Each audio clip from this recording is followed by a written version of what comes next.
सिद्धी आम्ही हांगासर biodiversity sustainable project करता आणि आम्ही हांगासर इंटरव्यू घेवपाक गेला.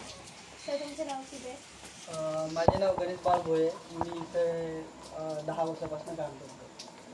तुम्ही मूळ गावचे खंय?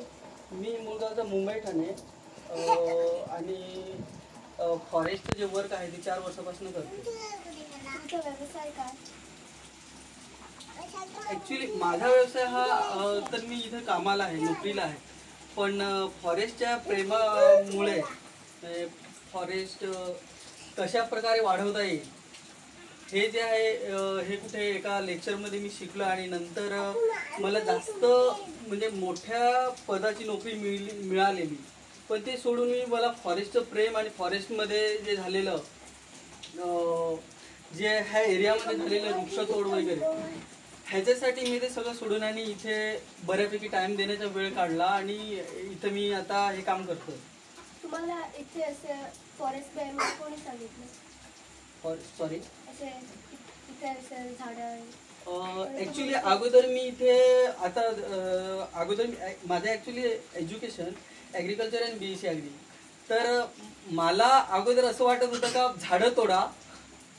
झाडं तोडून आणि शेती करा. म्हणजे मोठ्या प्रमाणात मी इथं जर का बघितलं ऑब्झर्वेशन केलं तर मला मोठ्या प्रमाणात दिसलं का काजू आणि सुपारी हे मोठ्या प्रमाणात इथं उत्पन्न देतात. पण जसा जसा अभ्यास केला आणि त्याच्यानंतर मला कळालं का काजूमध्ये काहीच इन्कम नाही आहे आणि तरी लोक करतात. तर आणि सुपारी वगैरे ह्याच्यामध्ये सुपारी जर का बघायला गेला तर लोक झाडं तोडून आणि सुपारी लागवड करतात.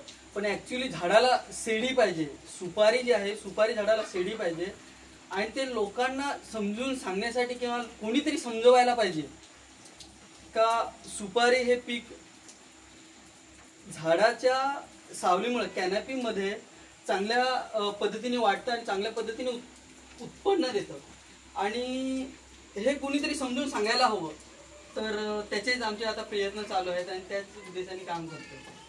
मला असं वाटतं अशी काही झाडे आहेत ते आमची दैनंदिन अवलंबून आहे, आमचं दैनंदिन जीवन. तसं बघायला गेलं तर सगळीच झाडं आपल्या दैनंदिन आयुष्यामध्ये खूप गरजेची आहेत. असं जर का रेअर स्पीसीज आता कितीतरी असे रेअर स्पीसीज आहेत जसे मिरिस्टिका मालाबारिका हा ह्या एरियामध्ये स्टार्टिंगला जर का बघायला गेला तो स्वम्प जे आपण आता बघाल फॉरेस्ट गेटच्या पुढे निरंकार राय म्हणून आहे ते झाड ह्या एरियामध्ये अगोदर काही वर्षा पहिली 100, 200, 300 वर्षा पहिली ह्या एरियामध्ये खूप मोठ्या प्रमाणात होते. जे स्वम्प जे आहेत ते रूट्स कुठे कुठे दिसतात आणि जे सोर्स आहेत पाण्याचे ते कुठे कुठे दिसतात. प्रॉब्लेम हा आहे का ते रेअर आहे ती खूप झाडं आहेत म्हणून त्याच्या अगोदरच्या पिढीनी आपल्या पूर्वजांनी ते तोडून आता सर्व नष्ट झाले. तर याच्या पुढे असंच होईल का हे झाड आपल्या काय कामाचं आहे. टर्मानिलिया, इलिप्टिका, पनिकुलाटा, फायकस नर्वोसा ही मोठ्या प्रमाणात झाडं आहेत. पण जर का ही आता आहेत लोक म्हणतात हे आपल्याला यूज नाहीये सॉफ्टवूड आहे म्हणून कट करतात आणि ते आता खूप रेअर झाले. फायकस नर्वोसा, फायकस हिस्पिडा, फायकस रिसमोसा याच्यासारखे जे प्लांट्स आहेत याच्यासारखी जी झाडं आहेत ते खूप वर्ष जगतात. फायकस रिसमोसा कमीत कमी नाही सांगितलं तरी 300, 400, 500, 600 वर्ष जगतो. रिव्हर टचला असतो, ओपन एरियामध्ये असतो. लोकांना आणि बर्डसाठी बर्ड झाला किंवा ॲनिमल झाले मोठ्या प्रमाणात येऊन उन्हाळ्याचं फूड मोठ्या प्रमाणात त्याच्यामध्ये अवेलेबल होतं. आपण त्याला उंबड म्हणतो. आता तुम्ही जर का बघायला गेला तर पूजा करायला पण उंबड भेटत नाहीये. वड झाला, पिंपळ झाला ह्याच्यासारख्या खूपशा व्हरायटीज आहेत. अगोदर वड होते एका 2-2 एकर मध्ये त्याचं कॅनॅपी असायचे. 1-2 एकर मध्ये कॅनॅपी असायचं. आता जर का बघायला गेला तर छोटस वड काय म्हणतात आपण वटपौर्णिमा तर आपण काहीतरी एखादी कुठली तरी फांदी तोडून आणतो आणि लावतो घराजवळ आणि नंतर त्याची पूजा करतो. म्हणजे आता पूजा करायची जरी झाला तरी तुम्हाला फांदी तोडून आणावी लागते आणि कट करून आणि नंतर पूजा करावी लागते. तर ह्याच्या अगोदर ते खूप मोठ्या प्रमाणात होतं. कारण हॉर्नबिल, ग्रेट हॉर्नबिल वगैरे आहेत, बर्ड्स वगैरे आहेत त्यांच्या विस्टेजनं किंवा ते खाल्यानंतर तेव्हा ते होतात जास्तीत जास्त जर्मिनेशन. प्रॉब्लेम काय आहे अगोदर खूप होते ना आता काहीच नाही. आता तुम्ही जर का तुमच्या ऑब्झर्वेशन प्रमाणे जर का आता तुम्ही बघा नगरगाव पंचायतीमध्ये किती वड आहे. तुम्ही आता कुठे व्हिजिट केला असेल कधी वड दिसला. मी आता इथे 12 वर्ष झाली मी आता वड बघितला नाही. पण जर का तो लागला तर कमीत कमी 1000-2000 वर्ष टिकतो, 3000 वर्ष टिकतो. पुण्यामध्ये आरटी नगर, पुण्यामध्ये जर्मनी बेकरी इथे एक जे वडाचं झाड आहे ते कमीत कमी बिल्डिंग आणि सिटी एरियामध्ये आहे आणि ते कमीत कमी 40-45 स्क्वेअर मीटरच्या एरियामध्ये पूर्ण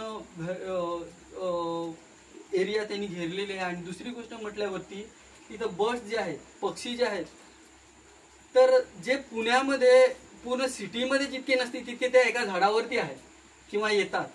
म्हटल्यावरती सांगायचा उद्देश इतकाच का कोणतीही आपण ह्या दृष्टीने जर का निसर्गाला बघाल का हे झाड आपल्यासाठी खूप इम्पॉर्टंट आहे, हे झाड आपल्यासाठी इम्पॉर्टंट आहे, तर आपल्यासाठी सर्वच इम्पॉर्टंट आहे.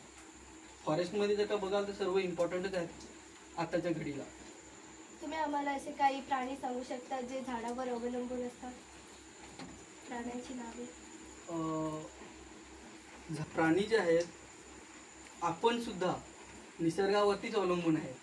तर ही एक जीवन साखळी आहे जी प्रत्येक जण प्रत्येकावरती अवलंबून आहे, त्याशिवाय हे चक्र चालणारच नाहीये. बघायला जर गेला तर जर का प्रत्येक प्राणी, प्रत्येक आपल्यापासनं आपण पण एक प्राण्यामध्येच मोडतोय ना, आपण सुद्धा निसर्गावरतीच अवलंबून आहे. जर का निसर्ग जर का हॅपी असेल तरच आपली फार्मिंग होईल. त्याप्रमाणे आता जर का तुम्ही विचार केला तर टायगर, जर का ज्या ठिकाणी जर का ॲनिमल्स असतील, आता माऊस डिअर झाला, बार्किंग डिअर झाला किंवा मोठे, कारण ते त्यांची भूक मोठी किंवा ते प्राणी मोठे असल्या कारणाने त्यांना मोठ्यात मोठा हंट जर का केलं तर ते इनफ त्यांना फूड मिळेल. तर सायकल शिवाय काहीच नाहीये. प्रत्येक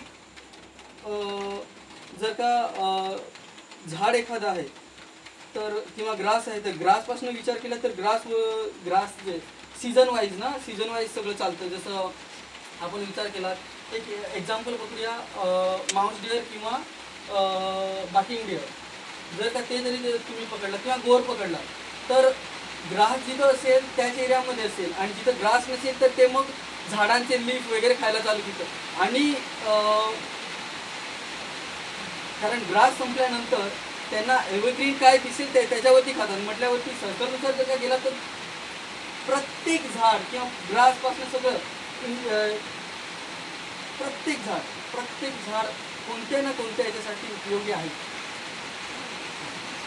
तुम्हाला असं वाटतं गेल्या 20 पाऊस जावंच